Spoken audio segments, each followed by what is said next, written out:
I'm joined by Bob Carr, CEO and founder at Heartland Payments. Good morning. Good morning. With the perspective that you have over the sort of wider financial industry and the amount of time that you've been working in it, it feels now that payments is at an inflection point. I mean, is that just because we're kind of swept up in it, or or do you feel like there are different components coming together that mean that is true? I think we've been at an inflection point for the last few years, but it's going to get more. The change will become even more rapid. I definitely think there are business models that are not going to be out there 5 years from now, maybe 3 years from now. The commodity players just aren't going to be able to make it. No, okay. And kind of staying on that sort of track, obviously there's a lot of kind of hype around different verticals in fintech, a lot of funding coming into certain verticals. Do you feel like any are maybe getting a little bit too much attention for what, where the hype is sort of outstripping the reality? I think a lot of segments are getting more venture capital than is really needed. However, different entrepreneurs are going to find their different ways of attacking the market, and who knows who's going to be successful. There's way too much money in the market right now to really understand what's really working. There's a lot of false positives.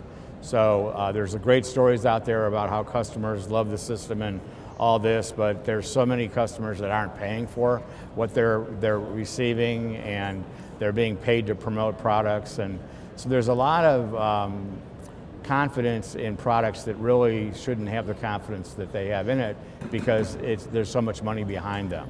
So let's see what happens with Square when they have to make a profit. Let's see what happens with some of these companies. They have really great ideas and great things, but can they be used in a way that is financially viable for the long term? And apart from the segment that you're in, are there any particular technologies or innovations they're excited about? Well, we're trying to be in all the things that excite and interest us. There are some things out there that it's going to be interesting to see what happens with cyber coins and with biometrics. Those are two, biometrics in particular. Is our society going to ever allow biometrics to be used in a large scale way? If our society would adopt them without all the privacy issues, that could sure make things a lot easier in many ways. Across the next maybe 10 years, what do you think will be the key innovations that we're going to see, or the key trends? I think we're going to see the point of sale. SAP and Oracle have really changed the world with ERP systems. I think that's coming down to the smaller merchants, and that the point of sale is going to not only continue to handle payments, but it's going to become much more sophisticated. It's going to sort of get rid of the batch accounting and payroll and other financial service products, legacy products, and turn this all into a real-time business where managers have real-time information that's actionable. And I think that's a big trend that's in progress right now that some people are missing. And just to talk about you a little bit, what makes you passionate to be part of this industry? What makes you excited to be working in it? Well, I think it's because I may be the oldest guy still in the industry.